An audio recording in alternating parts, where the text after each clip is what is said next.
I'm doing with the tip of the stick here. What it feels like to you watching. This tip is going between me and the camera, but this tip is out here somewhere. But if I play it more like this, then see how both stick tips are on the same vertical line? And so with this one going down and this one going up, there's that moment where I'm doing this. In that moment, it should be really hard for him to read my initiation. I'm in a left false lead, left umbrella, dodger, right dodger, left caveman.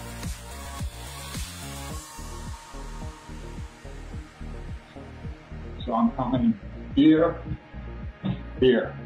So I'm here like this, time machine. Challenge, boom, boom, boom.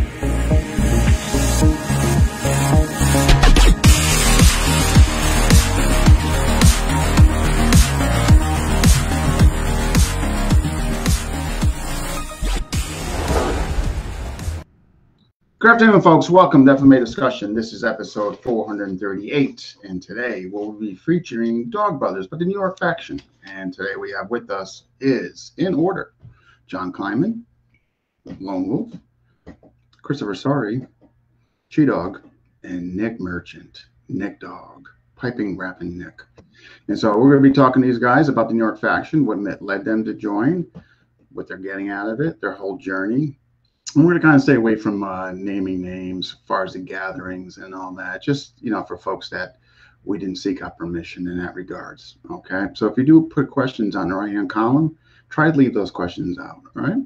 So without further ado, I'm going to be bringing up, I'm really excited about this show. I have profound respect for these guys, you know, through meeting them at the Beat the Crap Out of Cancer and hosting one. They're just, again, never, like I said in the test run, never been around a group of martial artists where just zero ego, approachable guys, helpful, you know. And I hope when people watching this that have an interest in maybe pursuing this or trying it out, that you will, you know, kind of avoid the misconceptions. And they're going to give some more clarity on that, but really check it out. Like, they're not going to just beat on you, okay? They're not. Matter of fact, I don't think they're allowed to do that, to be quite honest with you. But they could talk further on that. But, you know, I've been challenged, but they didn't come out broken, you know what I mean? So, all right. But without further ado, we're going to be bringing them up. Show in stream. Where's Nick Merchant? There it is. All right. Where's Nick? There he is. All right. I was worried that Nick was no. Okay. So, guys, thank you for coming on. Welcome. So, New York faction, Dog Brothers. So, all right. So, on the top right, well, let me see. My top right, probably your left, is John Kleinman, Lone Wolf. Bottom left, Chris Sorry, Cheetah. Bottom right, how do you not know Nick Merchant by now? Nick, I mean, come on now. I mean, just so well known. Matter of fact, I think I'm going to start paying him as a student because I mean, just his popularity. I think he has more to offer to me than I do him. So. No. But anyway. But yeah, thanks you guys for coming on. So yeah, so we're gonna swing the order. So let's start with Christopher. So what led you kind of to get involved with the New York faction or just Dog Brothers period? Okay, I'll sum it up real quick. I got a martial arts background since I was 13. Started with judo. Then my 20s, I started doing like little FMA, Muay Thai. I did JKD concepts with Paul Vunak and all that. Had a lot of teachers, a lot of different places. I trained in Virginia in Trident Academy of Martial Arts with Patrick Trey, Guru Trey. And he really, I'd done Filipino arts a little bit when I was in London. That was when I first was introduced to Eskrima. But when I was training in Virginia with Guru Trey, like he was under Guru Inosanto. So that's when I first really started getting like into it. Also, that's when jiu-jitsu was still kind of new. I know now there's a jiu-jitsu school in every corner. Back in like, you know, late 90s, early 2000s, it was really hard to find. So Pat was teaching that. Pat was teaching like actual MMA. So he's a great teacher. If anybody's around the Woodbridge area, I'd say go see him. So I did that for a few years. And back then, like, I don't know if you guys remember the Black Belt magazine. they always had like the Panther videos. Productions. Yeah. Yeah. So I mean, I was a fanatic, man. I was young. I love this stuff. So I was buying all the VHS tapes. And one time I saw like a picture with Mark Denny and Eric Noss, and I was like, that looks kind of cool. Let me check it out. So I was, watching the tapes back when I was like in my early 20s. I was like, wow, that's pretty neat. And I heard of the Dog Brothers a little bit. And then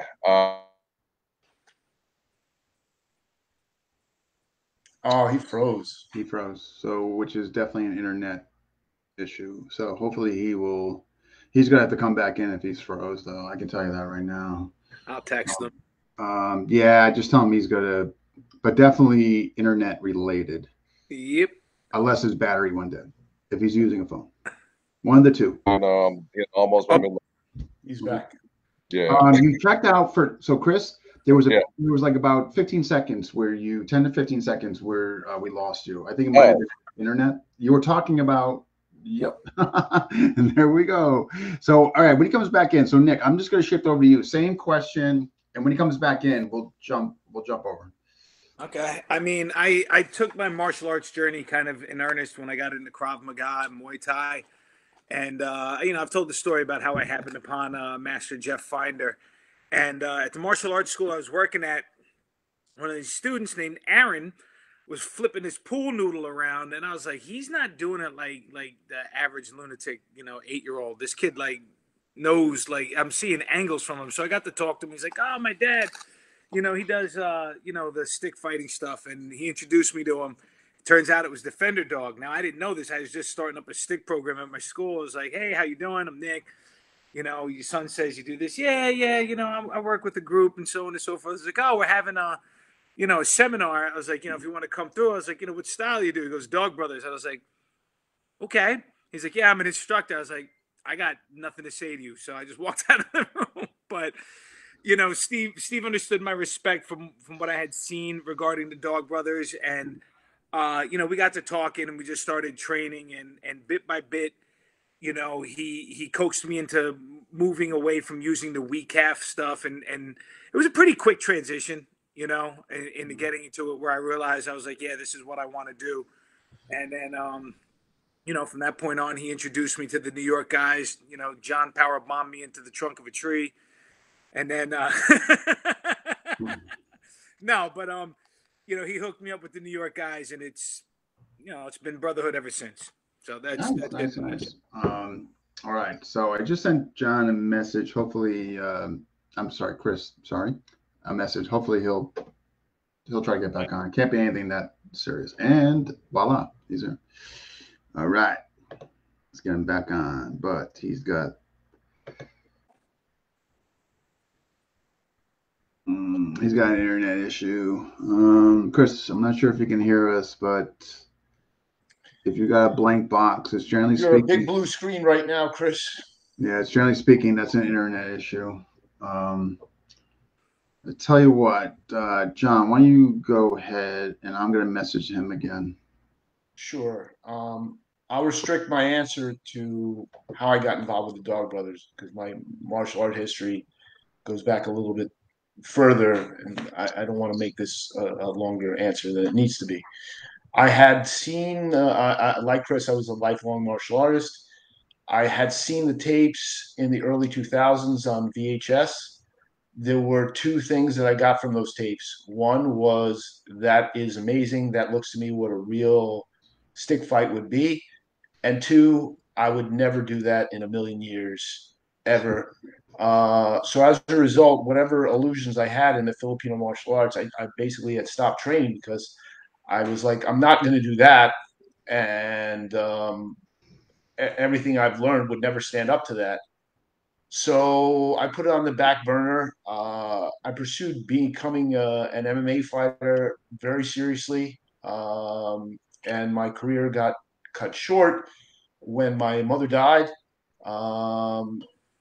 And life went on. I got married, stopped fighting, got divorced, went through I guess you could say a midlife crisis, and the Dog Brothers came cheaper than a Jaguar. So Again, it wasn't something that I really thought I would do. I wanted to try it, and it really gave me a place to be reborn, so to speak. It's been a very, very special experience, and I'm using it as a springboard to tell my story. Nice. I sent him a message.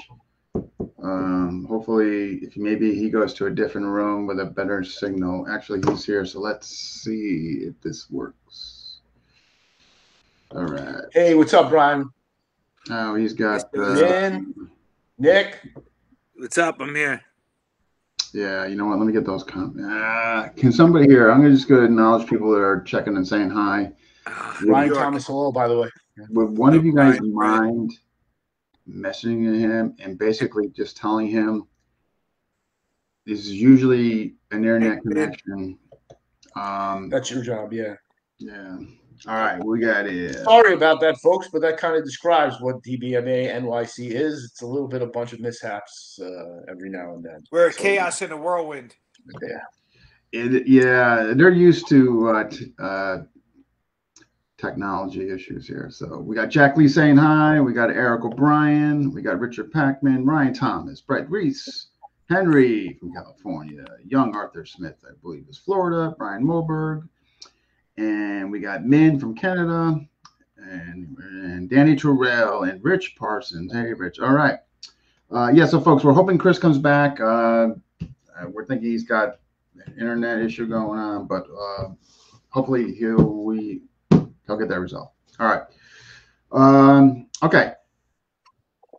When you guys, so upon you find them, you're going to check out the class, what have you. What were you guys' initial? So let's start with you, Nick. Your initial thoughts.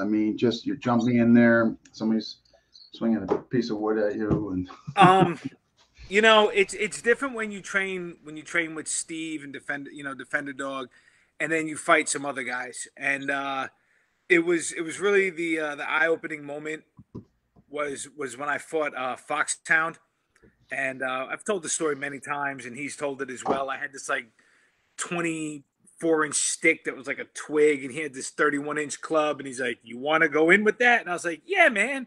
He's like, "Okay." And if you know anything about Foxhound, he did not take it easy on me. And rather than get upset, I wanted to work my system. I wanted to work Cabales Serrata to put it to the test. And the fact that I think the real driving force was, aside from seeing that I needed to do more than have somebody keep their hand out and let me hit it 5 times, or in some cases pretend to hit it and not even make contact. I think the thing was everybody supported me in utilizing Serrata. Nobody said I shouldn't. Nobody said don't use a short stick. Nobody said don't do your system. Everybody was just like, all right, let's see how we can make this work for you. And that was a breath of fresh air, particularly in the FMA community, where I've gone and I've worked with other guys just to cross-train. And, basically it's an hour of them telling me that everything I do is wrong and that their way is right. And then I basically get a free private lesson out of it. And I'm going to admit this. I'm a dick. When that happens, I'm really picking apart what they do. And I'm like, yeah, I'm going to so exploit that. But that's neither here nor there. But I think it was in seeing that there was something to full contact fighting. Aside from the whole notion of consequence, but that whole adrenal rush and you really, putting your money where your mouth is, and then having a group of guys support you rather than poo-poo all over your system and what you've learned, and just basically said, hey, here's a new set of tools, see how they fit with what you already have. And if you see something cool, let's try to work with that. So that was it for me when I saw the open-mindedness and supportiveness of the Dog Brothers, man. It's what I noticed. I beat the crap out of cancer with all you guys, so I think it's fair to say I'm going to try something for Chris. And basically what I'm going to do is I'm going to leave you guys here. I'm going to X out. And then you're leaving me and John in charge. Yeah, we can basically take over the show while you're gone. This no. God knows nobody will ever watch it again. Yeah, y'all are in trouble now. So okay, I'm gonna check out. If one of you guys don't mind, if you could just tell him to retry to enter in like 20 seconds. All right. Let's. If this doesn't work, I'm not sure what will. All right, let's go. All right, I'll be right back, guys. In 20 seconds. Yeah. So, John, I think this is the perfect time for you to start singing REO Speed. I only sing for those who come to stay with us at the gatherings. That's it. If you would like to hear, a concert that you've never heard before, make sure that you accompany us, particularly to Canada. That's when I'm at my finest. Yes. Yes. And now that nobody's here, this has become the Lone Wolf. Oh, he's back. Well, hopefully this will work. You know, sometimes it's like the stupidest thing. It's like a glitch. But generally though, if he comes in, you see a box, you don't see the person or can't see them or hear them. Generally speaking, it's usually an internet issue going on. But let's see. All right. So same question to you, John.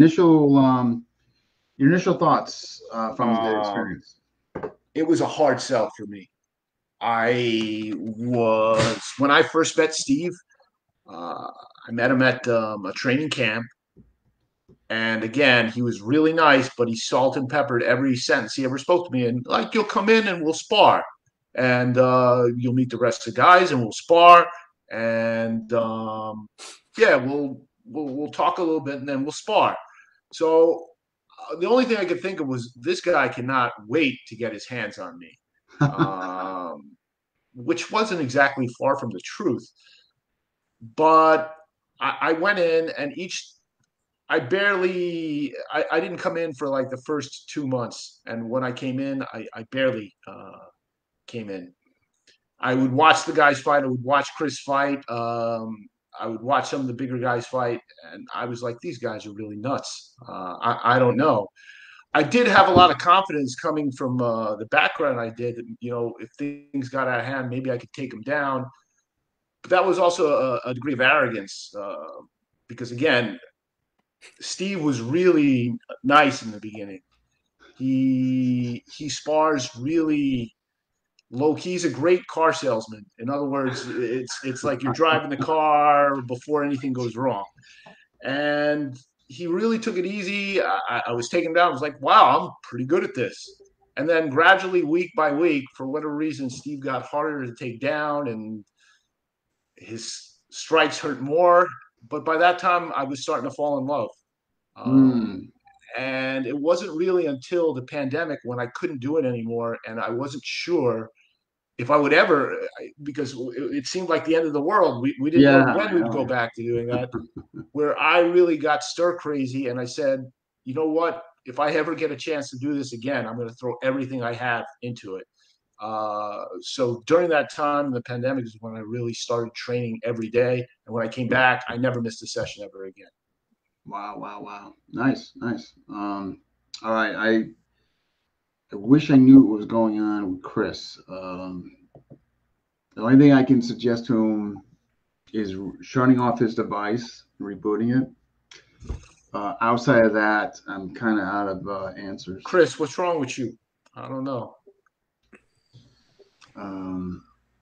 He says somebody might be doing work on his Verizon downstairs for his neighbor.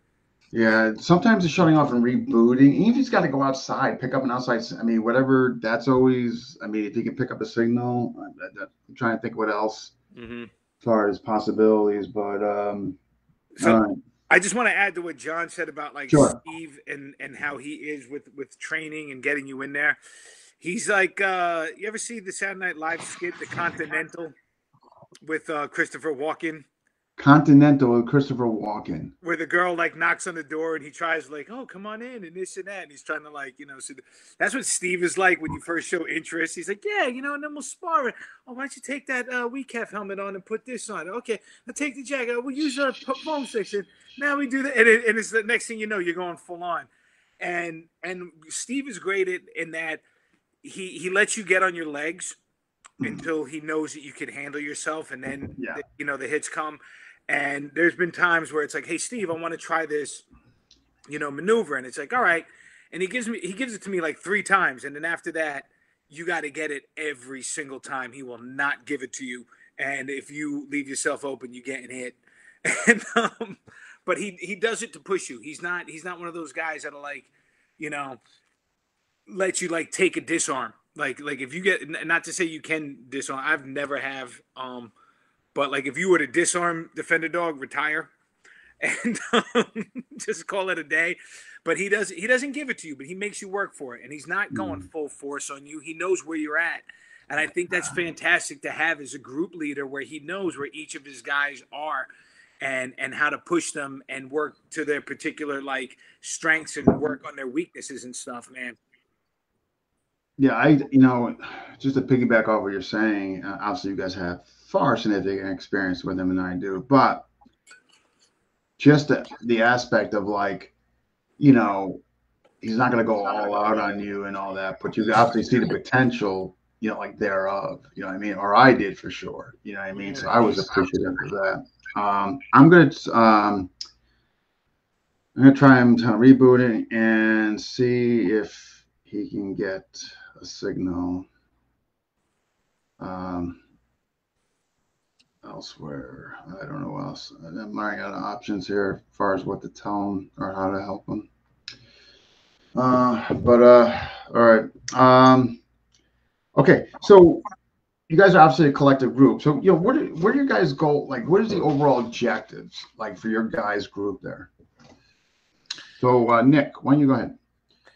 I mean, I think John would be better suited to answer this. Yeah, who wants to go first? Sure. No, and I don't mind. It's just like I just want to explain my position in the group in that I'm more of like the Westchester section. The other guys are down in Manhattan training twice a week. I meet with Steve on Saturdays, and we're kind of opening up the group there. Right. But it's not like there's any disconnect with us. Like, I meet up with John and Chris at gatherings or, get-togethers and stuff like that. It's a little hard for me to get down there. It's a little harder for them to get up here too. So, but it's still a brotherhood. But I think overall, as far as like the heart of the New York group, I think John's better suited to answer that than me. Can you wait? I just want to back up a bit. So if I'm not mistaken, you're saying there's kind of two separate groups? I wouldn't say two separate, but like, you have two training sessions in Manhattan, John, Wednesdays and Fridays, right? And then we have one up in Westchester Saturday morning, which started with me and Steve, and then we just started opening it up to okay, because that's the one you frequent, right? The one on Saturday. Gotcha. Yeah. Gotcha. Okay. All right. Okay. Go ahead, John. I'm gonna I don't know. I'm gonna try to help Chris, but I don't know what else I can do. Sure. By the way, what's up, Glenn? Glenn, my dog. The question was, what are the objectives? Yeah, like for your group, whether it's the leader trying to instill them, or is it a collective aspect? Well, yeah, people again come to the group with different intentions. Some have intentions of fighting in gatherings, some don't. Some just want to train. There are various. It's not a huge group, but still there are various interests in it. But generally, when I'm filling in for Steve, helping train the group, my objective is usually to develop a certain skill set, to develop a certain functionality in the game, like a particular range or a particular strategy or tactic. And we isolate those variables. We spar out those variables over and over and over again. For example, preventing a weapon draw in the clinch. I'll do rounds and rounds and rounds of that when it gets close to a gathering, because that's a fairly important variable. Other things is we'll focus on certain aspects of DBMA, like the seatbelt structure, and then we'll carry it over to double stick. But everything is generally based on an objective. Now, sometimes that's based on my personal desires about what I'm trying to work on. That really came from Steve. A lot of Steve started this group, if you ask me, because he needed people to play with. Yep. And yeah, whatever he was working on at the time, that's probably what we'd be working on. But as a result, we got some really great information. Nice. Okay. And I think that's part of it. Is Steve wanted like he wanted somebody local to play with, so that's how I got into it. But Hey, he really loves what he does, man, and there's such a passion about it, and I think he just enjoys helping people on their journey. Like, and it's not an egotistical thing. Like, no, I he didn't knows sense what the that. Dog Brothers have given to him, and he Mm, wants to share it with others. And I think that's really at the heart of everything that the New York group does. Is that, like, when people ask me about it, I'm like, well, where are you located? Okay, so get in touch with this guy, or this one here, or come see me in Westchester with these guys. Even for my students in Kabbalah Sarada, I've asked them, I was like, do you want to fight or do you just want to train? And the guys who want to fight now come to the Saturday group. And one of them, Byron's been coming to like some of the beat the crap out of cancers and stuff like mm, that. So it's about just giving people that outlet and that connection to where they can train and do those type of things if that's what they want, and try it at different, intensities and levels. yeah. Yeah, no. I mean, I don't know. I mean, you guys know better than I do. For what I do know of them, it sounds like you guys just got a great leader / teacher there. Yeah, man. I think you guys, Don't I mean not that I want the general public to know this, but yeah, he's kind of a great guy. He really leads by example. yeah. Watching him fight that's also a lot of my opinion about what the group was, and the group leader changed when I first saw Steve fight at a gathering, Yeah. because there's a difference between sparring Steve and gathering Steve. They're two different, and there is a difference between beat the crap out of cancer Steve and gathering Steve. Oh yeah. And I did not realize, wow, this guy kind of knows what he's talking about. And I should probably pay closer attention to what this man is saying, because he's explained these things to me, and I've kind of gone off and done my own thing. But now I want to learn what he does. I want to do what he does. Mm, And you see Crafty's material come alive through Steve. A lot of the material, those triques, all those other things, you see it come alive with what Steve does. And we've even developed kind of our own repertoire with something we call the New York Slice. And I think that was developed in New York, as far as I know. I'm not too sure of the origins on it, but again, we're known for having a certain stylistic approach. awesome. Yeah. All right, Chris is back. You can hear me Chris okay, is Chris? back. Yeah. Sorry Okay. about the technical issues. All right, here's the thing I'm going to do. I'm going to throw a couple questions at you, just get you caught up, okay? All right. All right, so first question. You kind of, you talked about, what led you there. So tell me about, like, when you first went to class or whatever it is, like, just tell me about your first experience and your thoughts of it. All right, yeah. So I was, like I said, I was getting back into it. I actually did a little bit of HEMA for a while locally, but I always had that Dog Brothers thing, Then I saw it online. Steve and James, James is a great guy too. They were like the starters of the New York group. So I found it on Facebook, and I just, reached out to Steve. He's like, "Oh yeah, come on down." So I came on down, and I didn't know what I was expecting. I'm going all the way to Manhattan. I live on Long Island. I was like, "Oh man, what am I doing?" So I showed up though, and I met Steve, met the guys, and it was pretty good, man. Like, Steve gave me some basic stuff, but I had a bit of training in the past, and he got me on the Kool-Aid fast. We did the rattan sticks, a little bit of sparring like the first class, So, and ever since then, I was hooked. I was like, yeah, man, because this is what I want to get back into, So it was a good time. So I've been with the guys ever since. That was about 2017. So 2017. Okay. Yeah. Okay. And then we'll get you caught up on the questions. So What did you think of John when you first met him? I was like, who is this guy? Who does he think he is? yeah, that was one of the questions. What do you guys all think about? Notice he asked you that question, Chris, not me. I already knew what you thought. So the next one is, to get you caught up is, and then we should be good. Is what can you speak on the overall goals and objectives of the New York group? Man, the hard thing's just been trying to build Filipino martial arts, like just the popularity. It's I don't think it's quite there like some of the other martial arts, like you see a Taekwondo school every mall. Jiu-Jitsu's taken off a lot in the last few decades. But Filipino martial arts, like people see what I do and friends and stuff, they're usually like, "What, you do fencing?" I was like, "Yeah, I guess I do fencing," you know. Yeah. So I think what we're really trying to do, like I'm trying to do it now in Long Island as well, is like expand out a little bit and bring more people into the fold, because it's not something that's really that well known, you know. We've had our challenges. Like we'll have members come and go, and unfortunately, COVID, we lost a lot of people just because, you know, a lot of people couldn't come out. And some of our great, like, real, you know, core members. We had Marcus Anderson. He's a full dog brother now. He had to go back home to, like, you know, Europe and stuff because of COVID. So we're always trying to bring new people in, and that's one of our things too. Is how we're saying, you know, it's not about just beating people up or fighting. I mean, you are learning a skill, but it's also a camaraderie. It's a brotherhood, sisterhood too. You know, we've had a few female members, so you know, come on down, come join. Like it's a good thing to do. It's positive, and you know, we're trying to build the art. We're trying to build the group. You know. All right, and let's get a couple comments here, and I'll get to the next question. We got Henry here.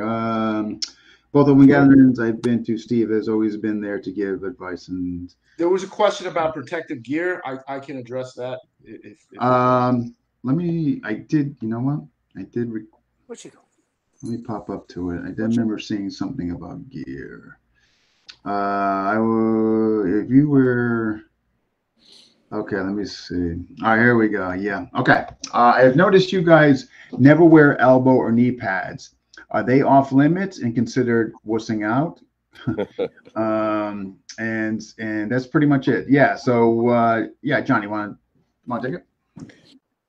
Well, yeah, that was a hard sell for me. Also, I tried to wear as much protection in the beginning as possible. Then one night in training, I didn't wear my elbow pad, and I took a hit to the elbow, and it actually changed the course of my fighting. It made it continuing to be able to fight very difficult. And I'm like, I want this experience to be the truest experience possible. Not necessarily in sparring, but at the gatherings. And if it's going to change my experience that drastically, that it could become a whole different fight, it could actually change the course of the fight, then maybe I should try to wear less padding. And I think that's the ethos nobody wants to get injured. And I don't think it's a question entirely about, oh, you're a pussy or this or that. But it is a gathering. It is about your experience. If you want that experience to be truly gratifying, I suggest you go as little as possible.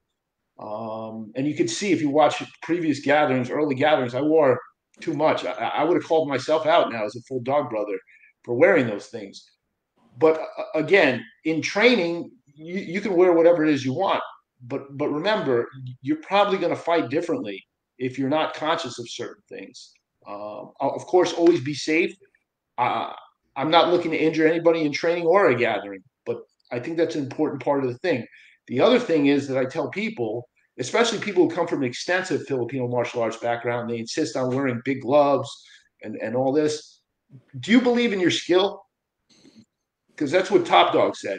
If you believe in your skill, if you believe that what you can do is an art of killing and cutting people's hands and all those things, wear smaller gloves with a stick. Because there are people out there who wear nothing. There are people who wear much less than I do. Yeah. So again, that's a personal preference, and that's based on your experience. I hope that answered the question. No, absolutely. All right.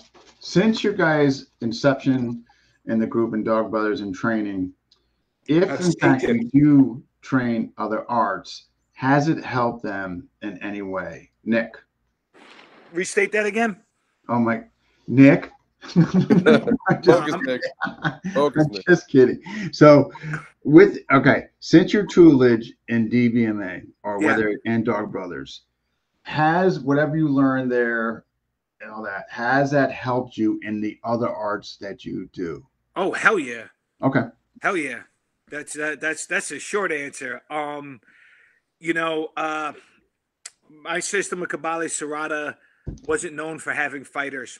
And you know, now I got my brother Henry from Cali's out there. We had Spencer. We're starting to see more of a Serrata, you know, population showing up at these things, and I think it was important because I I did a seminar a few weeks ago, and I started off and I kind of divided the room where I basically said, I was like, if you think you're going to get that 5-hit combo to somebody's hand, you're living in a fantasy world. And it really helped me separate my teaching to where I'll teach classical Serrata. I'll teach the movements as I was taught, and because now I understand them rather than just doing it. Oh, because that's how Grandmaster did it, and now I kind of understand the purpose of why the movements are where they are, and I apply a much more combative aspect to it when I teach. So if you were to take a class with me, I'll run you through, a typical Serrata counter, and then I'm like, all right, now here's what's going to happen when it's live, and this is what's going to happen, and it's not going to be this hit to the hand, but all these movements have their place in what they're doing. So wholeheartedly, it's opened up, my world as far as Serrata is concerned, and as well as just being a fighter. My early fights, I would just stand in the middle and wait for the guy to come to me. I didn't quite grasp the whole notion of utilizing space. And you'll see that in a lot of FMA guys, and I'll say it, even in some of Serrata, they just stand in one spot. Well, what happens when you got somebody running circles around you, or my favorite, the Chi Dog leap as he comes in all 9 feet up in the air. You're just saying those type of things. Just saying. Just saying. But you take those into account, man, and it definitely, like John talked about, taking control of that hand, understanding that there's a hidden weapon there. Yeah, my whole thing, not to digress here, and I respect all FMA arts. I find something value in all of them from an outside lens, whether I'm in lens or outside lens. But one of the things, as far as this Serrata, like I'm looking at it from an edge weapons point of view, and you're just standing there. But yeah, so. But yeah, it definitely made a difference in me and in who. Yeah, which is short. All right, we're gonna swing it around. Chris, same question. Then we'll go after John. Yeah. So, and I think it's cool too. I didn't get to go on this, but we have like different levels. Like John's full dog brother, but he's got an extensive martial arts background. I know Nick and I do too. I'm a candidate dog brother, and Nick's a dog. So we have different levels of experience. Yeah, like, because I've done jiu-jitsu. I do a little bit of krabi krabong when I get a chance. It's hard to find. I did Muay Thai for a long time recently, and I think people don't understand, like, fighting all integrates. I think someone actually had a question. He's like, can you punch in the face? What are the rules? And Renee actually summed it up for me well. He's like, we're not doing stick fighting. We're fighting, and you're starting with a stick, because a fight's a fight. A fight is chaos. So if you're only good at one part of fighting, you're in trouble, because a lot of times, like, your stick will fly out of your hand. It's chaos, man. You never know what's going to happen. So you'll end up grappling. I ended up a couple times, like, going knuckle to knuckle with a few guys. Me and Nick did that one time too.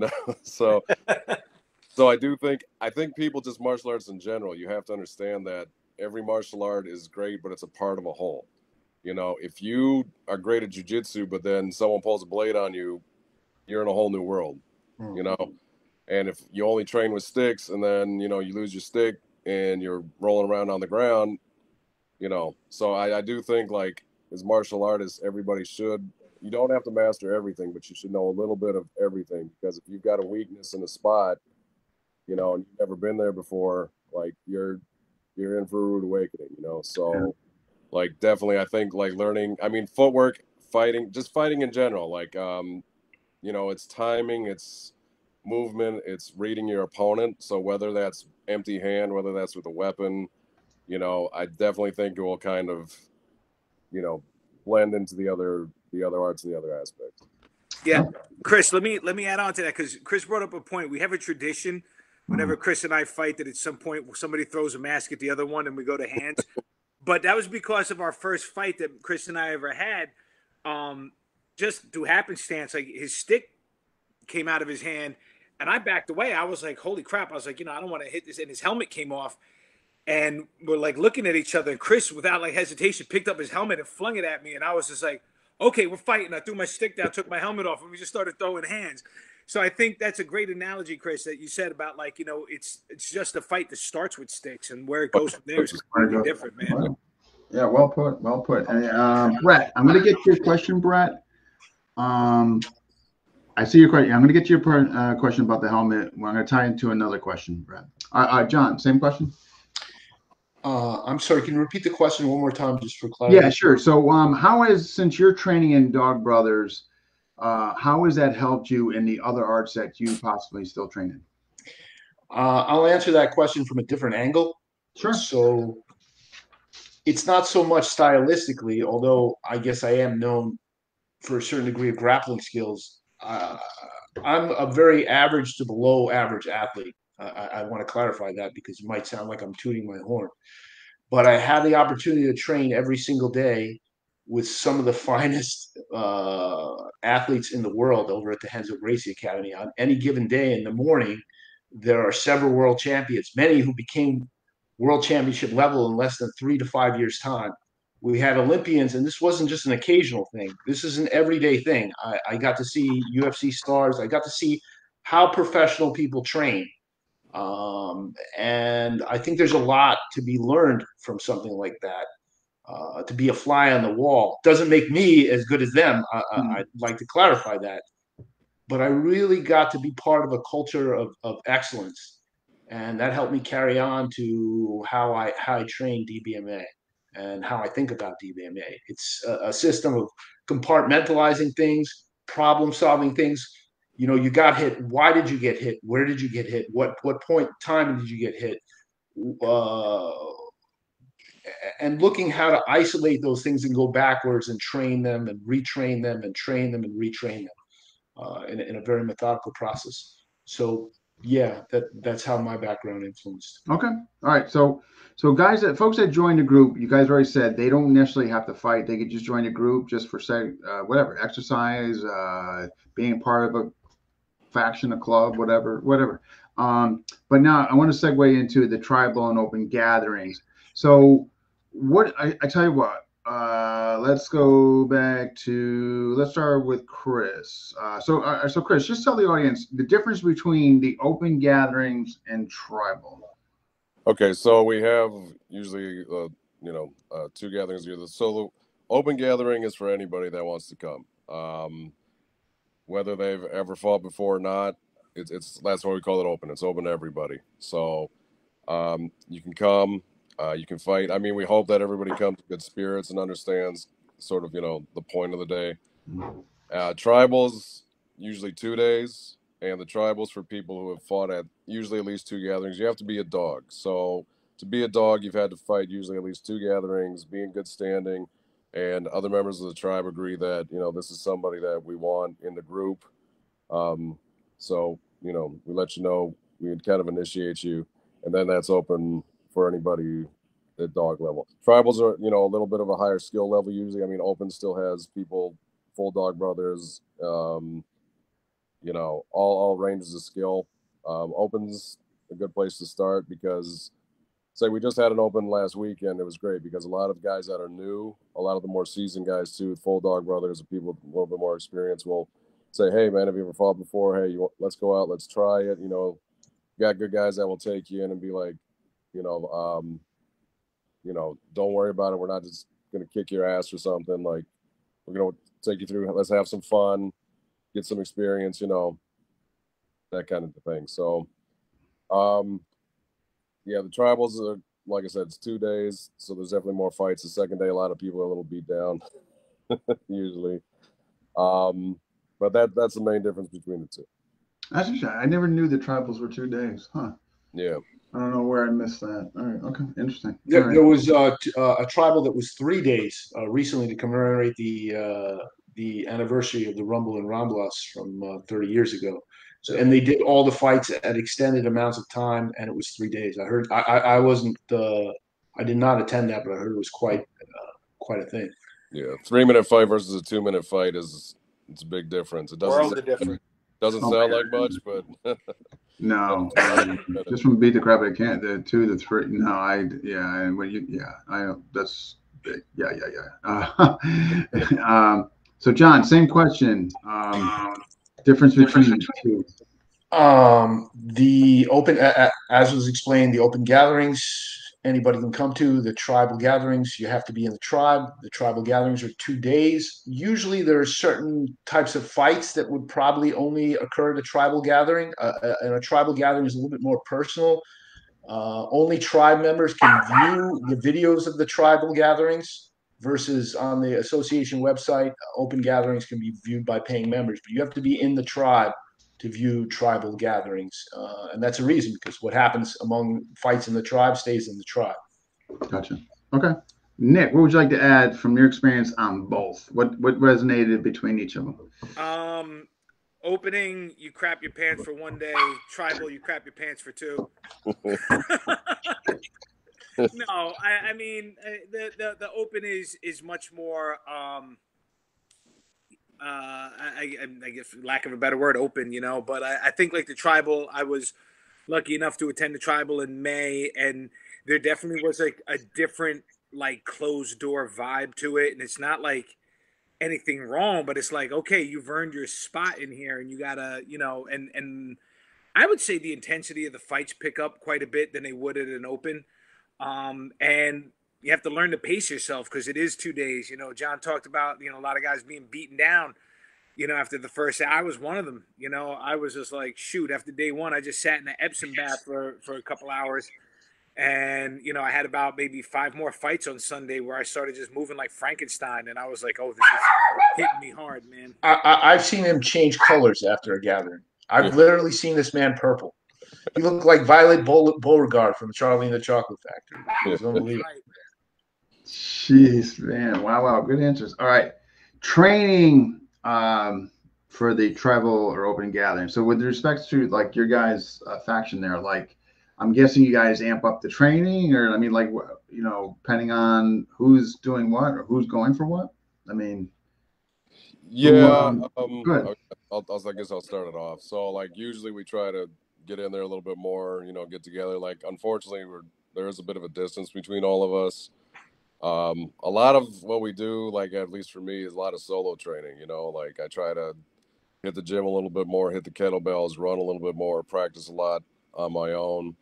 And when we can, we get in, we spar with the guys. But unfortunately, just due our logistics right now, we train at the park.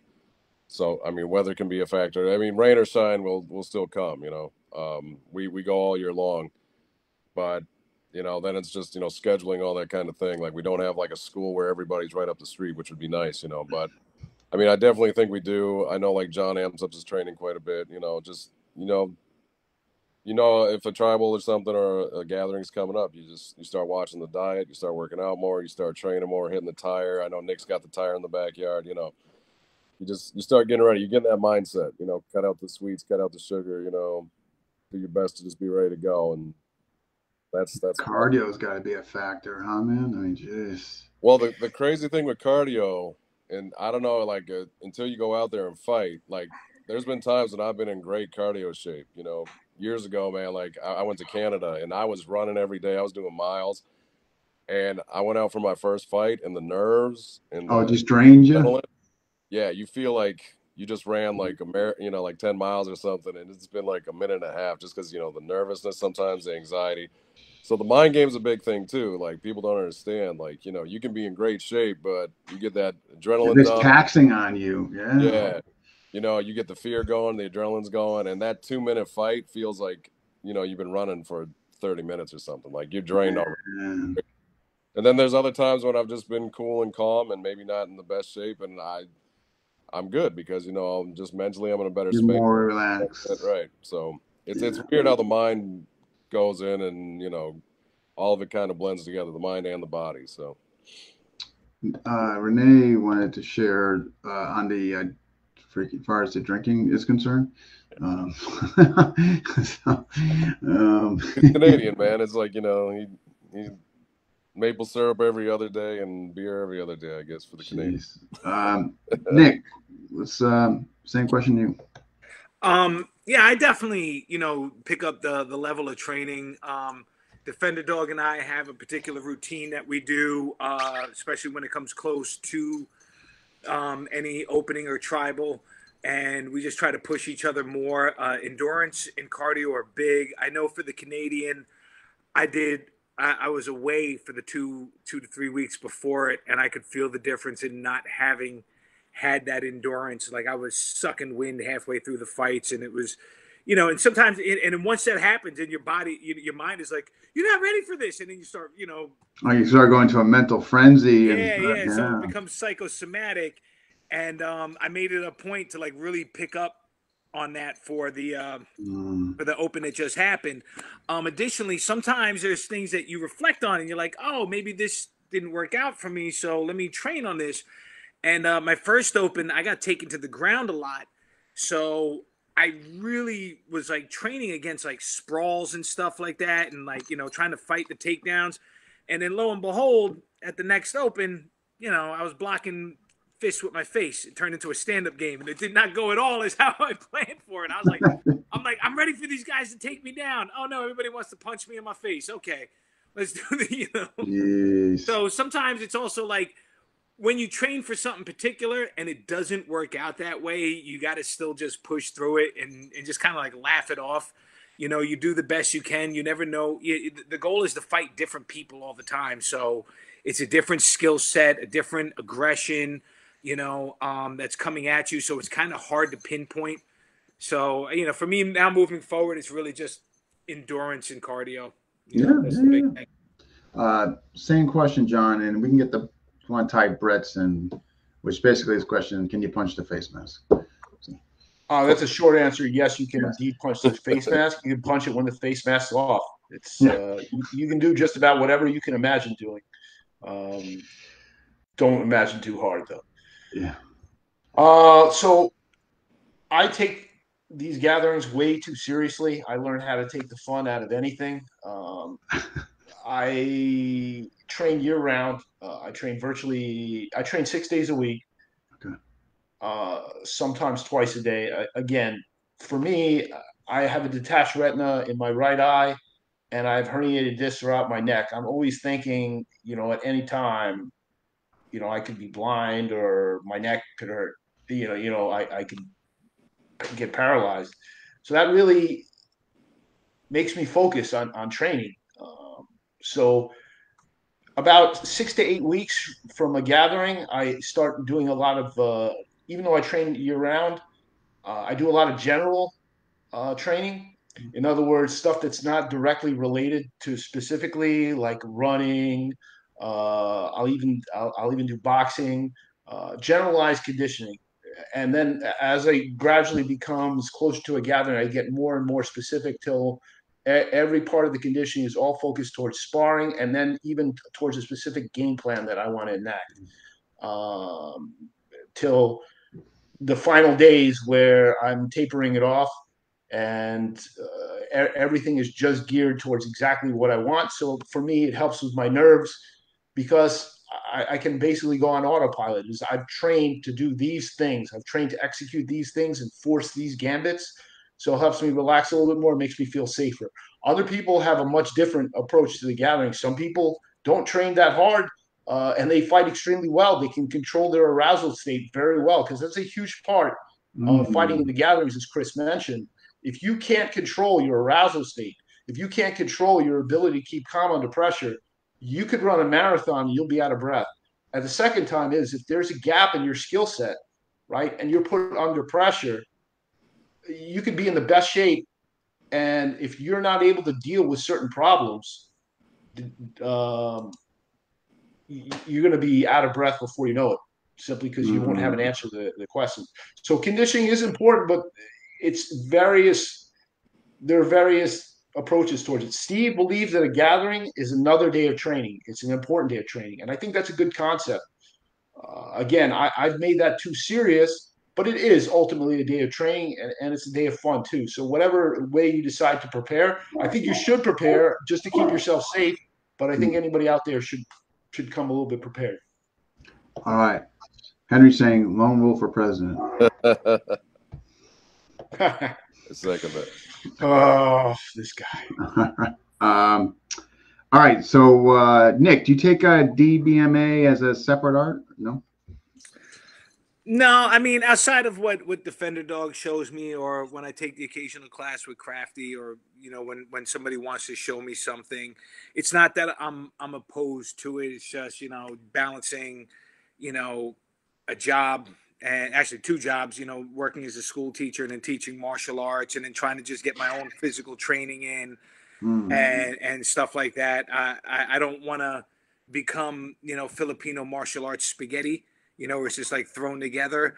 But there are many times where a dog brother will pull me aside and be like, "Hey, try this," or Steve will be like, "Okay, we're working on this today," or something like that. And I do try to incorporate that in there. So I will not go out and say that I am like a DBMA level or even so much of a student. I'm an appreciator, if that's a Right. I mean, so it sounds like you've been exposed to some of the stuff. Oh yeah, no, I've been exposed to it plenty. Yeah. It's just for me to pursue it, full time where I would like to. There's just so many hours in a day, and my wife is close to killing me as it is. And I'm surprised you did, man. Yeah, she's coming close. Listen, last week I thought you were done, bro. I was like about to buy you flowers and just call it. Listen, she doesn't want to see a stick fighter in this house for quite some time. I'm sure, yeah. Dean, just to kind of go on what Nick was saying. So sometimes I think there is a lot of confusion because there's Dog Brothers, the fighting aspect of it, and then there's the martial art. You can do either or, you can do both. A lot of people don't understand we actually have what's called the Dog Brother martial art, which is the system, which is the learning, which is the training. And that doesn't necessarily have anything to do with fighting. You can go and do that for years, get a high rank in Dog Brothers martial arts, and not have to fight. So, like, they are two separate entities. I mean, most people do both. But you can take the martial art, you can learn the martial art, you can train the martial art, and get levels in the martial art. But that doesn't mean that you have to go fight and, like, actually be a part of the fighting side of the Dog Brothers. Gotcha. So I think a lot of people don't understand that there is that differential between the two. Okay. And how about you for yourself? Do you take both? Yeah, I do the classes. I've trained with Mark Denny a few times. I was doing the virtual class. I trained under Steve. So I do have that aspect of me, but then I decided to fight as well. So I'm a mixture too. And same question for you, John. Not to isolate any of your viewers, but for the most part, I don't have a background in FMA for quite some time. I was very disillusioned with Filipino martial arts. So I really appreciated DBMA and the training methods therein. And for the most part, I prefer to learn from people who have fought in gatherings. But that's me. A lot of people do it as a tool to represent their system, and I think that's a great thing too. But yeah, I've really been trying to learn DBMA and apply DBMA and the systems that comprise it. Okay. No, good. All right. Let's get into the misconceptions about Dog Brothers. So I tell you what, I want to try to get because I know you got takeoffs in it. So Chris, the misconceptions. What are some of the misconceptions about the Dog Brothers?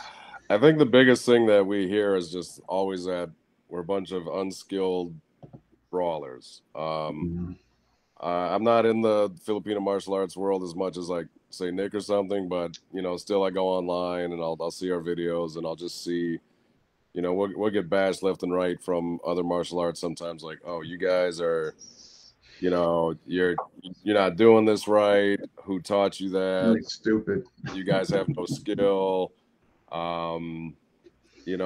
Just this one work. I even saw something with like stick grappling, like some jiu-jitsu guy was like saying, oh, stick grappling, that's stupid, whatever. I'm like, guys, you got to understand the context. Like, our motto is if you see it taught, you see it fought. Like, so everything that you're going to see and everything that we teach, like people have tried it in real life. And that's the difference is real life versus, a safe training area, like it's going to look different. Movements are going to look different. It's not going to be as pretty. It's not going to be as fluid, Like if I'm training, say, with John or Nick and we're doing a flow drill, I might look amazing. Like, I mean, I was a pretty good, FMA martial artist for a lot of years, and I love it, and it's a great base, and there's nothing wrong with it. I'm just saying I'm not going to look as good, in the dojo, in the gym, training with my partner who's, working with me versus someone who's trying to take my head off at full speed.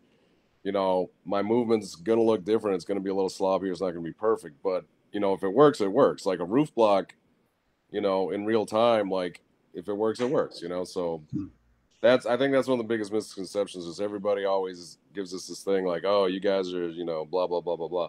I'm like, no, we're just applying it full speed, with potential to get hurt is about as real as you can get. So that's, I think, probably the biggest. Yeah, that's just, I don't know. I can't begin to understand some of those. Right. And not to cut you off, not to speak for myself, but especially some of these guys in the tribe. I mean, they are very high level martial artists. BJJ guys, strikers, weapons. Right. Like, and so if you wanna start, pointing fingers and saying, oh, these guys aren't, trained martial artists, like, okay, maybe that's fair for me, but there's a lot of guys in there that, that are well-rounded. And from, even in Asano Academy, all this kind of background. I mean, Mark Denny trained with Guru and Asano for a long time. So if you're going to insult us, I mean, Mark was a high student of, Guru. He was a high level. Absolutely. I mean, this is a key thing for Renee. I think this is the biggest misconception, isn't it? I mean, right. About genitalia. Yes. I mean, all our genitalia are much larger than it appears on video. I would just like that's what I was hearing. The camera takes a few pounds away. Well, I mean, some of us fight with bigger sticks than others. Hey, just right? Sometimes, some are longer, some are wider. I mean, not how you use it. It's not the size of the stick; it's how you use it. Oh, brother, did we digress, huh? I go for girth. I don't know what to tell you guys. All right, all right, John, go ahead. Same question. Misconceptions. So, we discussed this briefly yesterday. It really frustrates me to no end to see people who have never fought make comments like, "I don't see any art in that," etc. I'd be frustrated too. It's frustrating. Again, they can think what they want. If they want to come and be educated, they can fight themselves. That's fine.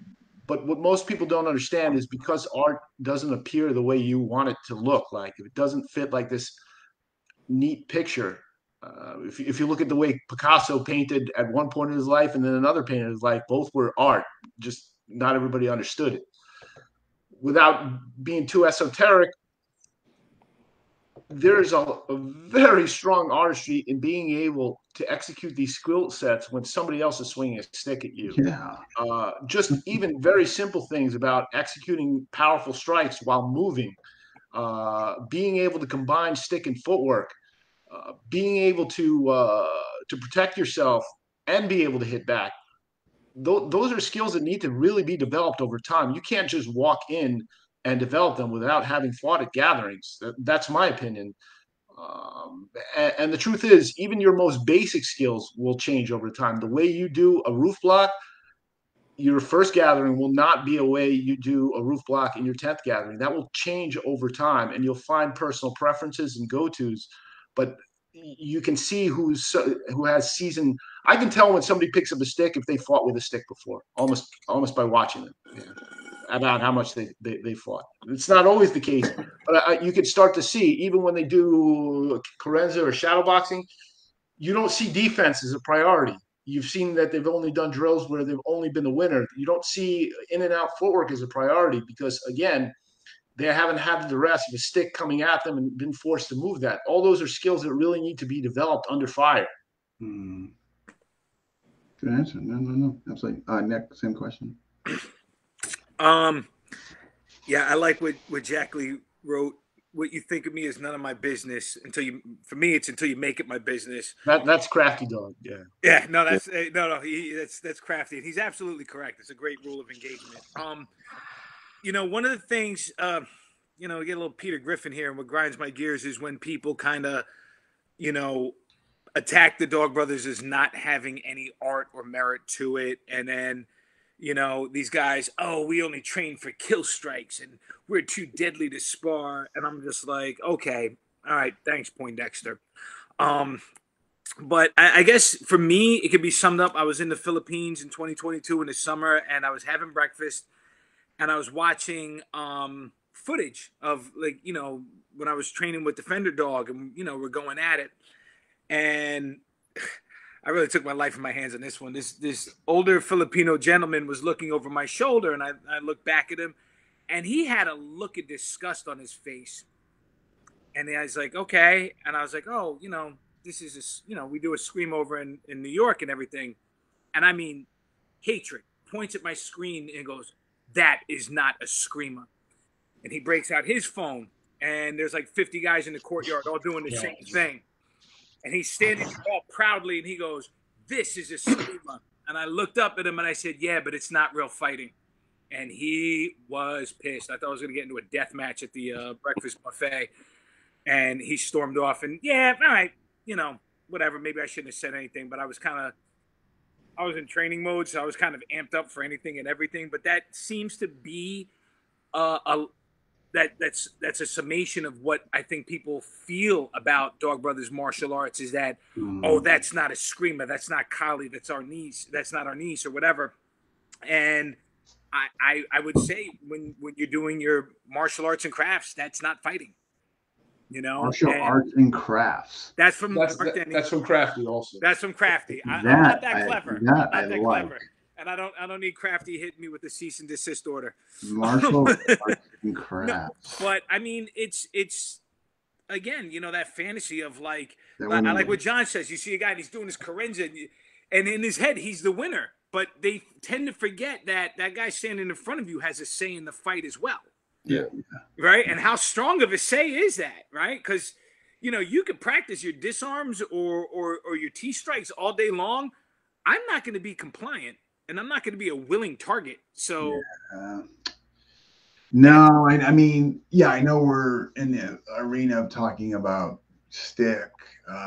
Where I find it gets very interesting as far as what works and what doesn't, and as far as what folks think it'll work. When you start getting to the knife world, oh God, that's actually like really entertaining. Grandmasters don't get cut. Yeah, okay. Give a hopped up 5-year-old a box cutter and show me that. Yeah, I know. All right, let's swing back around to John. Okay, your advice to folks who are interested but might have initial reservations about doing anything in regards to Dog Brothers. Don't do it. The Dog Brothers are a band of sweaty, smelly psychopaths with sticks. It's a known fact. Stay as far as you can from these people. I think if you're at the right point in your life and you really want to do something like that, you should. You should try it. You should meet the people. Steve's of the belief that everybody should fight at a gathering. I don't know if I feel the same way, but I can certainly say that I've never met a bunch of people that are greater, that I've gotten so close to in such a short amount of time. I would like to see more people become involved in that. It's going to become a mission to get more people involved, because the theme the ethos walk as a warrior for all your days is such a special thing. I'm 47 years old. I never thought I'd ever step into anything the least bit competitive ever again. I thought those days were over, and this really gave me a home to find myself. And I think for men of all ages, that's a really special thing. This has an opportunity to be really, really helpful, because in DBMA and Dog Brothers, there's a place for everybody. There's a seat for everybody at the table. Whether you choose to fight, whether you choose not to fight, whether you're a fantastic athlete, whether you have 1 day a week to train, whether you have every other week to train, or whether you can train every day. There's a seat for people there. Nice. Nick, same question. I would just say, you know, be honest with yourself and what you want to get out of it, you know, and what you're willing to put in and what you're willing to sacrifice. You know, there's this whole notion of in people in the martial arts, like they sign up for something. And I'm like, oh, I'm going to be a badass. And it's like, no, that's not what it's all about. You know, you want to fight, then, let that be known, like, and then work towards that and work towards it, intelligently. Don't just have to jump in, and get injured and stuff like that. And then you wind up not liking it. If you just want to learn this stuff and be able to move around and at least have a skill set, but you don't want to fight, then just be honest about it. It's find your comfort level and what you're willing to do. And also, learn to let go of your ego. And that goes for yourself as a fighter, as a practitioner, as maybe somebody who's a supporter of your system. That was a tough thing for me, was like, I was so gung-ho with Serrata being like this badass system. Yeah, I know. Yeah.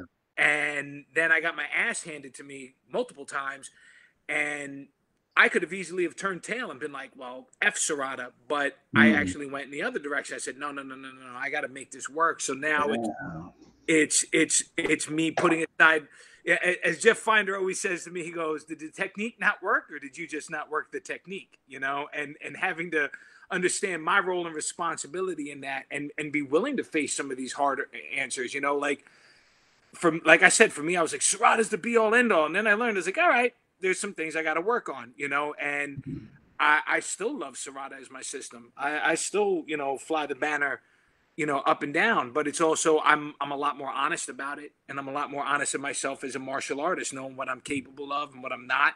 And that's the other thing too, is what I love about the Dog Brothers is there is no ranking system, but yet where you sit in the ranking, right? Yeah. That comes from humility and understanding of yourself. Like, if you want to walk up on there and think you the top guy and, puff your chest out, you think you badass, there's going to be 5 dudes at least deep lining up to see how bad you are, and I think that's a great thing is being able to let go of that and have that sense of humility to know where you are without being told, like, you understand.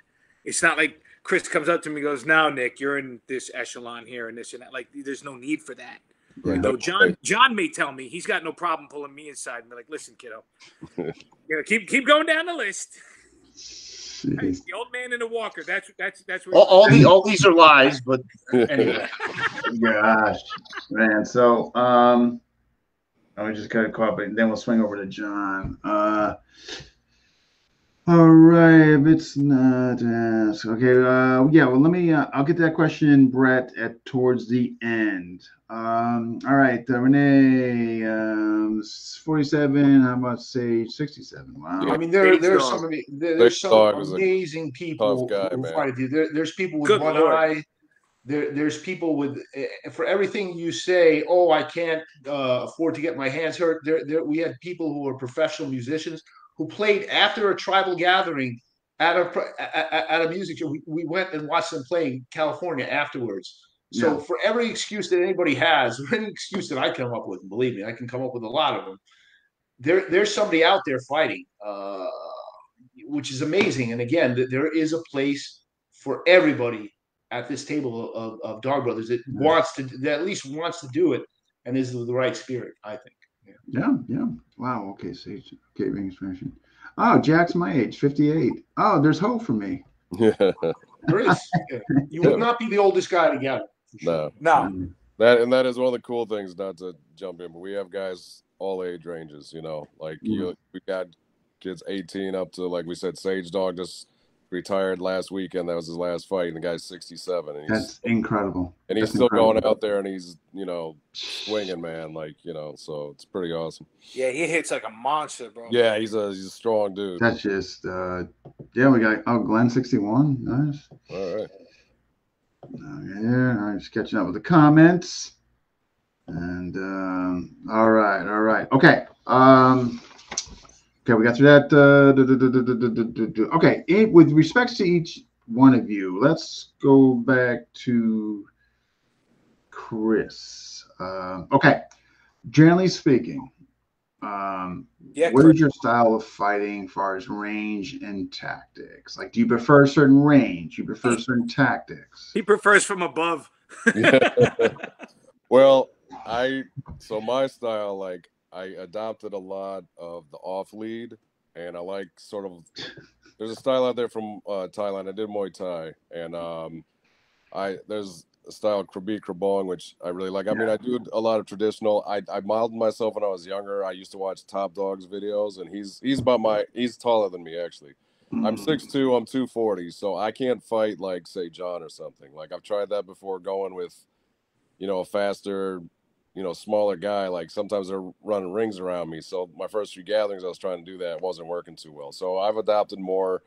I'll switch back and forth, but usually I adopt more like a power structure. I like the off lead a lot. It gives me a lot of, range control. I can a lot of times kind of dominate. I can sort of walk in. It's a very protective structure, and it's got a lot of power. It's not the most advanced, but for me it works because I'm usually the bigger guy, so I can kind of control the range, control the distance, and use my height advantage, use that power advantage. So that's one thing I like. And plus you can throw kicks in, and when I'm on a good day, I can get a nice kick in and something like that and add those combos. But that's what I like. It works for me. Usually, I try to control. Yeah. So I control the. Nice. No, that's all that matters if it's working for you. Yeah. All right, and then we got Nick. Besides trying to get somebody up against a wall and impaling them, what is your style?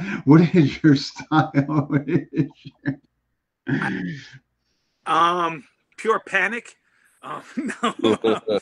I'm a brawler by nature, and that comes from Muay Thai. Because when I was fighting Muay Thai, I was like 300 pounds, and I didn't like to move around a lot, so I always wanted to fight up close. I always kind of laugh I used to laugh before last weekend when people would step on my foot and be like, "Oh yeah, I'm keeping you here," and it's like, "No, I know where you're at, and this is helping me out." But I think really, and not saying my foot got stepped on from the injury. I just want to put that out there. But with an injured foot, please don't step on it.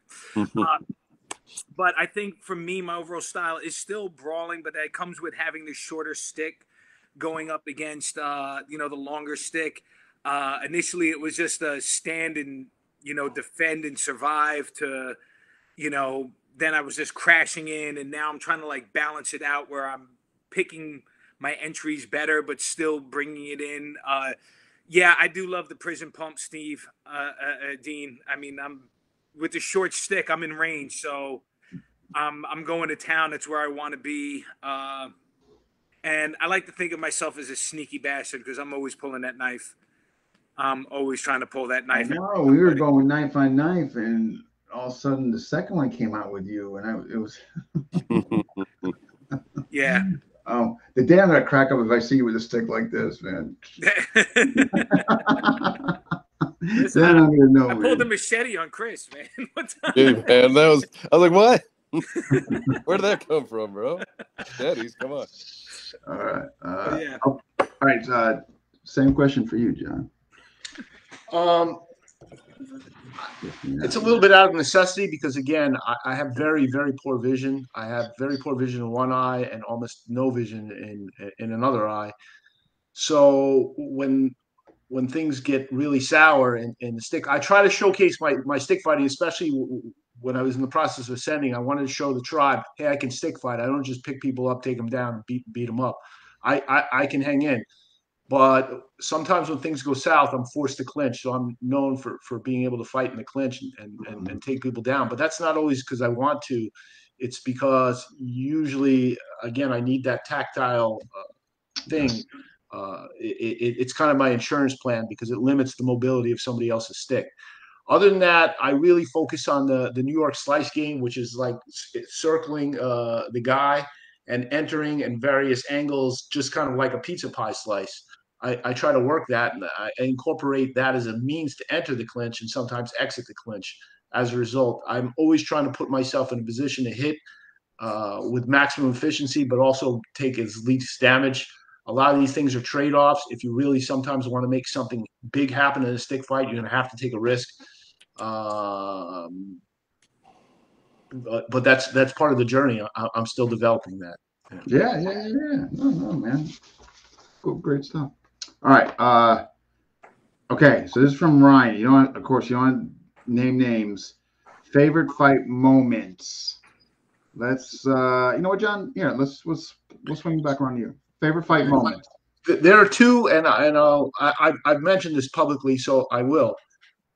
The first one, which changed my view on things and made me realize I really don't know as much as I thought, and I have a long way to go before I can be a member of this tribe, was a fight with Moldog. Again, I came in a little arrogant, expecting that I would just take him down. As soon as he started swinging that stick for me, I didn't want to go near him.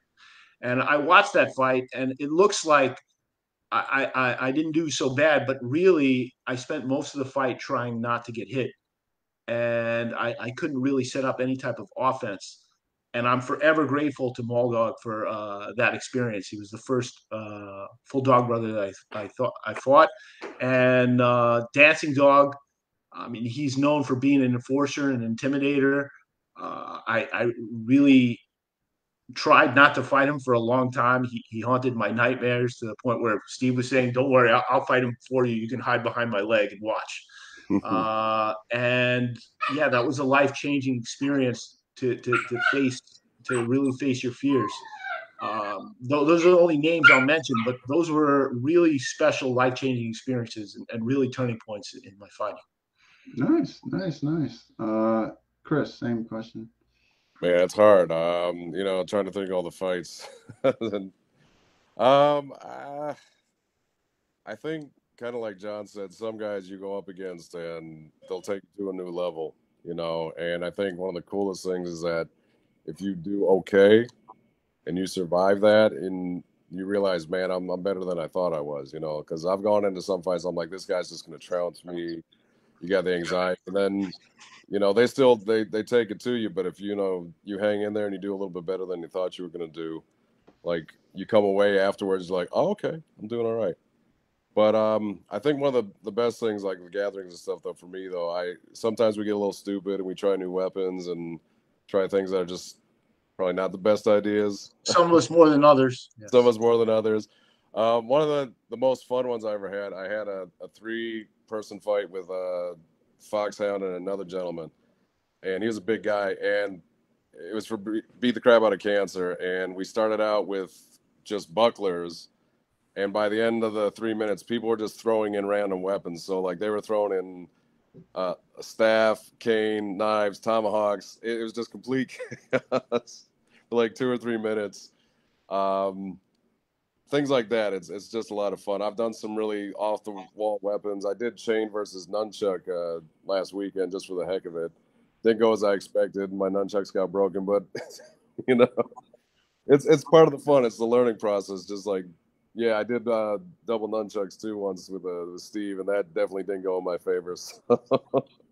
The thing is, the fights have some of my best moments are these serious moments where you're getting pushed to the limit, and it's like fist on face, blood, bruises, and then there's other times when you're just having fun and just being stupid and like, wow, that was cool, So it's kind of a neat mix. I don't know if I really have a favorite moment, but.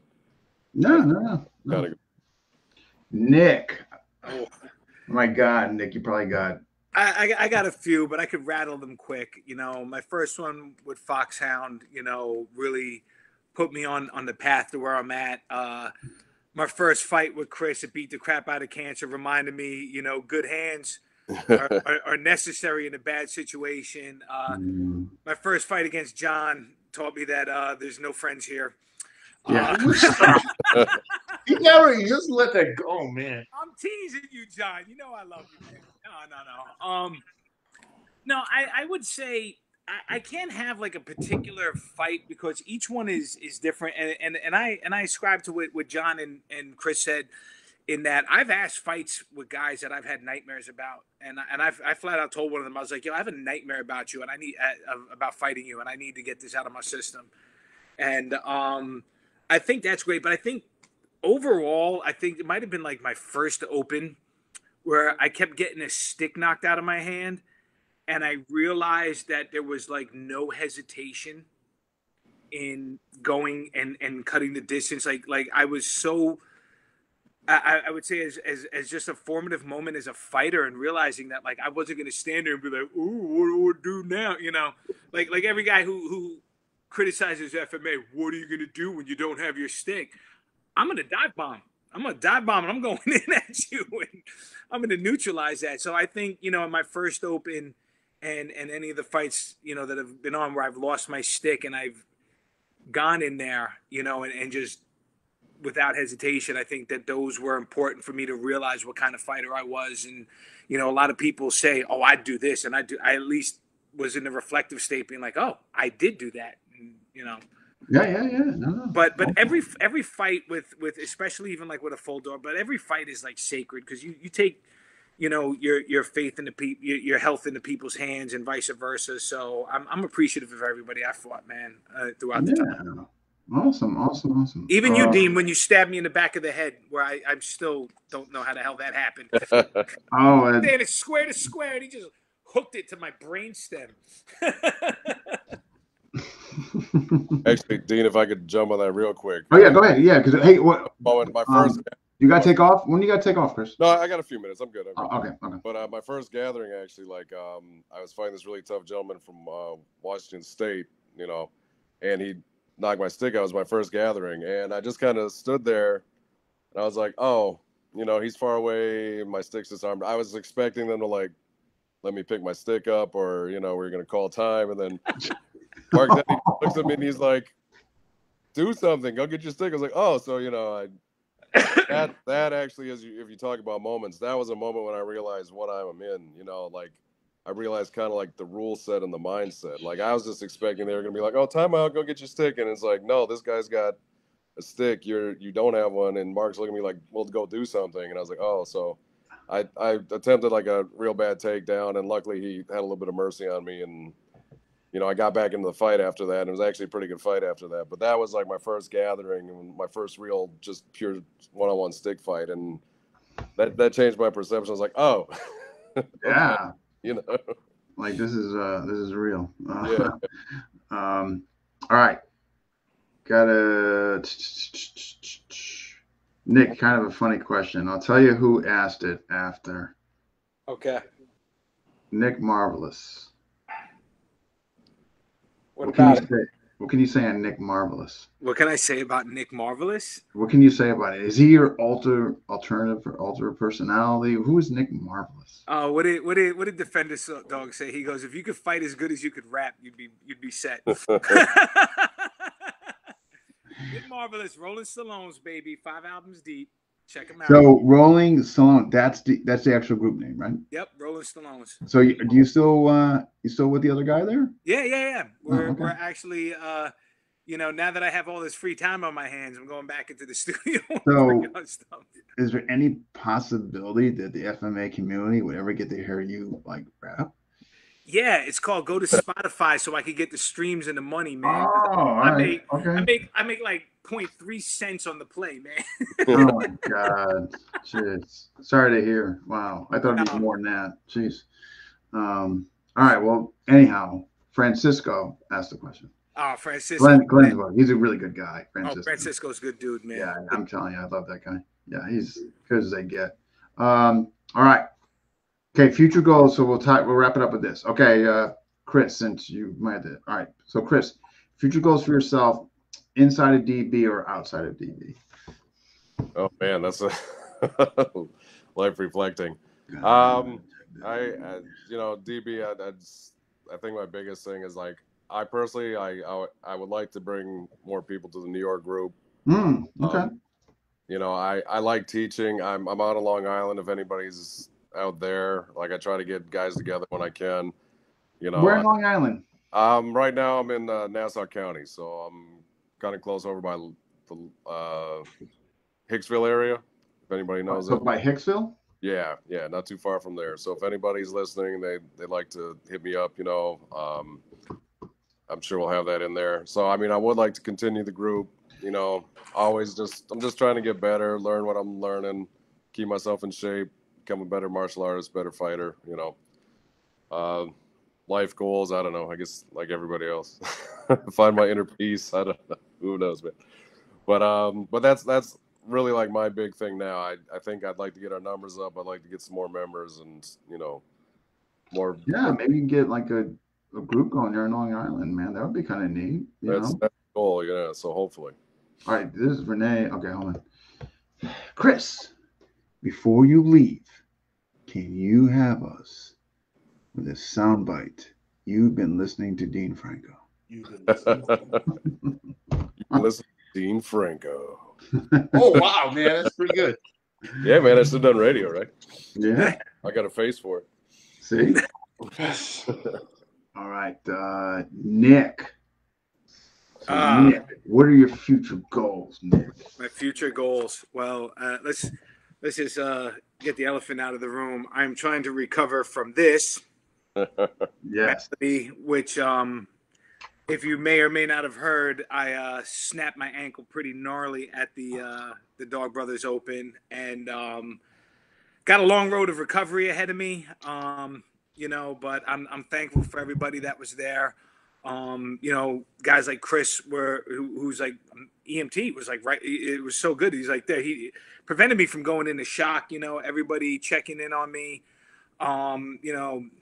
My New York crew staying with me at the hospital, like willing to like change flights and everything. Everybody reaching out. I just want to really just work on getting better and make sure I can still teach martial arts before I get into the arena of fighting. That is still the goal.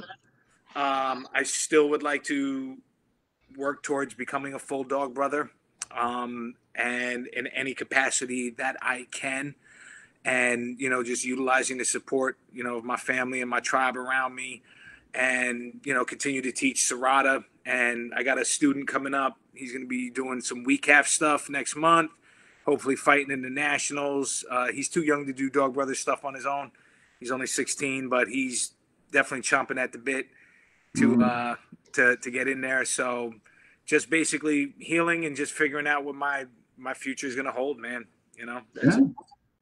Nothing wrong with that. When you start getting bouncing around, I want to come up then just it'll be kind of mean. I'm going to chase you around with the picks. Okay. So the big thing is, like I said before, my wife does not want to see any martial artists near our house for. Then I will remain. What if I disguise myself and saying I'm just coming? There you go. Dress up as like a pizza man. Put like a Mario mustache on. Have a box. Get you. No. She's been great in this, but I mean, and I joke about that. She's got no ill will towards anybody, but as a wife, this is their greatest fear. Oh, my husband's away. He gets injured. Great. Oh my gosh. Not what I wanted. Just to chime in, when Nick's down on the stretcher with a compound fracture, like I said, I was a medic and I'm actually an emergency room nurse, and I saw that. I was like, oh. It's funny, but you should have heard Chris you were a little hard on him. It's like, yeah, I've seen much worse. Quit complaining. You were almost like, quit complaining or whatever stuff like that. It's like, I can't be too easy on him, it's Nick. But the first thing, Dean, that Nick's worried about, he's not worried about this broken, twisted, awful injury. He's like, oh my God, my wife. He's like, I'm afraid to call my wife. Yeah. What she's going to be thinking, feeling, or doing, right? I'm like, dude, your freaking ankle's like, looks wrong. And he's like, oh man, my wife. So it's, Oh, this is a great suggestion from Renee. And I think I'm going to take this into effect starting next podcast. And that is, quite simply, introduce myself as Renee. There you go. And I might just even do this. Welcome to FMA Discussion, folks. It is Renee. You might be Renee. You'll never be Growling Dog. Yeah. Well, you got to work on your Canadian accent, too. Yeah. You go to Tim Hortons. Yeah, and you're drinking. And drinking. Oh, my God. Jeez. Say that, Henry. My wife kill me. All right. So, yeah, John, same question. So a big part of every day for the last couple of years, and I mean every day, was thinking about being a dog brother. And now, and I'm not saying this just out of humility, I really do feel like a white belt. It's like sometimes I wonder, because I don't want that title. I want to be what that name means to me. What I see that name is. I don't believe that people give you titles. I believe you either are or you're not. Mm. So I want to be the best dog brother that I can be. And that means a lot of things. That means helping other people. That means fighting well. I'd like to see myself enjoy fighting more. I'd like to have more fun at these things. That'd be a future goal, but I'd like to help other people on their path as far as dog brothers go. And again, I'd just like to elevate the spirit of the tribe that's done so much for me. Yeah, I want to get back to it. Sure. Yeah. Dean, can I jump in? Yeah, no. Go ahead. Yeah. Real quick. I mean, we joke and stuff, but honestly, like I think we all owe like a shout out and appreciation to the family members and the wives like that have been with us, because Nick's wife has always been very supportive. Steve's wife, Paula, she's great. She'll Oh yeah. a lot of things. Absolutely. Unbelievable the stuff that they put up with for doing this. Nick. This is a tremendous, people's friends and families. Go on, Chris. Without them, we couldn't, my girlfriend Maria, she's great. She lets some students come over to the house and train, and it takes away from their time too. Like as the family, for them to, appreciate us and support us doing this means a lot. And we try to incorporate them when we can. That's why we have like the barbecues or the beat the crap out of cancers, where we try to bring them. Like Steve's wife's come, a few times, and we bring the family. So it's a nice thing. It is like a family environment, but we definitely gotta give our respects to the wives. Yeah, of course. Others. Yeah. I think the best thing to have is to have a woman in your corner who understands what you do, and because it takes a special kind of woman to be married or with somebody who's into the martial arts, let alone like fighting and stuff like that. And we're definitely lucky in that aspect, man. Putting up with the smell of the equipment is also. I don't know about you. I clean my equipment, John. John has a special equipment that was blessed by a raccoon spirit guide. So. Yeah, a raccoon peed on my equipment one day in the park. Yeah. On just mine. On just mine. He's trying to send you a message, man. Man, yeah. I just want to give a quick shout out to Dog Glenn Isobe, who when I was in the hospital bed, he came by to stop by, brought me some chips, some candy. But my man hung out for 5-6 hours, picked up him and Francisco, man. Waited through. If anything, that's true Dog Brothers spirit right there. And again, I'm thankful for everybody that did everything for me. But Glenn went above and beyond. That was true tribal brotherhood, man. And brother, I love you for it, man. Thank you. Well, it's been an absolute pleasure having you guys on. I'm actually in the works trying to figure out when I can bring you all back up to Waterbury. You better have an elevator. Yeah. No. Absolutely. First of all, the barbecue over there and the beer is fantastic. That's what I mean. But anytime, I don't need an excuse. Anytime. Yeah, it'd be just great. Jersey steak tips, baby. Yeah, I just want to see. I do this mostly for the food. No, I know it's a good place down there, so close. But I just want to see all you guys again. So and my son is he wants to do this, and I said, okay, if you want to do this, these are guys you got to talk to, feel, smell. I mean, Foxhound also is hosting Beat the Crap Out of Cancer in November. I think the first weekend of November. Yeah, which was it October or November? November 5th in Boston, I believe. November 5th in Boston. And again, anybody who's watching is welcome to come and join us. It's a great intro to what we do. It's a really good time. The food is really good. Can I tell a quick story, man, about the importance of food? I love your stories. It's a sad story of we'll just call him Little Lone Wolf Dog. And we went to a gathering in Los Angeles, and we fought valiantly that day. And Defender Dog was proud of us, and we went out to a Mexican restaurant called Yolanda's, where the food was outrageous. It was unbelievable. And we were told, because we had to catch our flight, that we weren't able to order anything.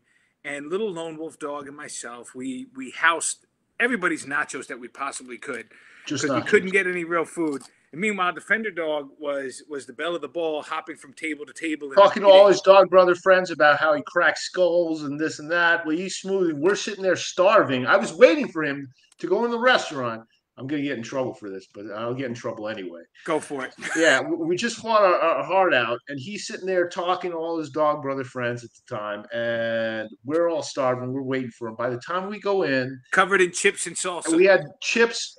I'm from Jersey. We don't have Mexican food like that over here. No, This we was don't. next level stuff. These chips were infused with lime. I've never tasted anything. He almost rips the chips out of my mouth and said, yeah, we got to catch the plane. It's time to go. And then we wound up having a hamburger in the airport, which is pretty much how I celebrate every post gathering afterwards. And I've been complaining to Steve ever since.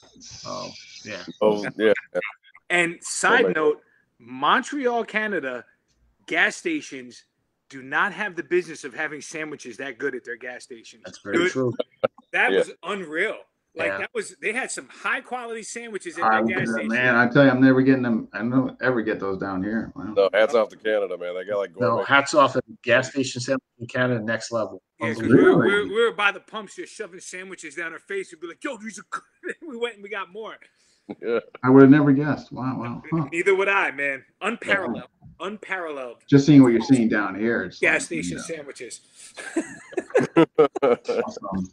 But hey, well, you guys, love you guys. I profound respect for you guys. Can't wait to see you guys next. I'm gonna be working out. Maybe realistically with holidays coming around, maybe like early next year, get you guys all back up. You know? Sure. Whatever, man. Yeah, man. We're down for whatever, man. We Okay, appreciate okay. that. And Yeah. everybody checking in, man. We love you. Thank you for Yeah. the support. For watching us talk. No. We have low standards. I'm from Jersey. What kind of standards? We don't have any standards about anything. Just- So Yeah. No, my pleasure. No. I'm always happy. I'm going to continue Those like promoting you sandwiches. guys, bringing more guys on. So if you guys got suggestions for other dog brothers to come on or factions, by all means, let me know. I'll definitely get them on. there are a ton of guys you should speak to. Yeah. Just send me a list. Absolutely. All right, guys. Well, hey, thanks again. You guys take care. All right, Thank take Thank you so care, much guys. for having us. Thanks for Everybody. having us, Absolutely. everybody. Thanks for watching. Anytime. All right. I'll let you guys out. All right. Ooh, Nick, you're left. Who let the dogs out? So let's touch base in a week or so. You know? Yeah, please let me know. Listen, Dean. I'm I know. not You doing know. anything this week, so give me a call. I anytime. want to give you the fusion of Tripwire, what I'm doing with Piper and Tripwire. I'm Okay. actually fused the two. Okay. So the counter ambush putting in with the ambush, and it's 2 points of contact, pressure, release pressure, all that stuff. So I'll give it to you. Yeah, by all means, man. Let me know. Yeah, All right. anybody want to reach out to me? I'm home for the next 2 weeks, so Hint. Nick's waiting for phone calls. no. Just- Thanks again, Dean. I appreciate it. Thank you, everybody. Take care. All right, take care. All right, that wraps up 438. You love those guys. Just if you ever get a chance to hang around with them, they're just so down to earth guys. No facades, no egos, nothing to prove. Just healthy people to be around in the community. Yeah, it's a nice change. When you're around guys like that, and I feel anyhow. So if you ever get the opportunity, if they're doing it, beat the crap out of cancer in your area or something like that, I highly recommend you check it out. Just again, great guys. And it's so ironic because these are guys that could wreck you, make you really have a bad day. But yet there's no arrogance or bravado, not like sometimes we're seeing. And unfortunately, sadly, I say sometimes in our family community behind the keyboards and all that. You just don't see that element with these guys. So, all right. Well, thank you all that watched, tuned in. And who is next? I believe Danny Terrell. I'm going to try to get him on. He's going to kind of do his demos and all that on a particular aspect of Big Key Detergent. So I have to touch base with him. So probably I'm hoping towards the end of the weekend, I think. Yeah. All right, guys. I'll see you then.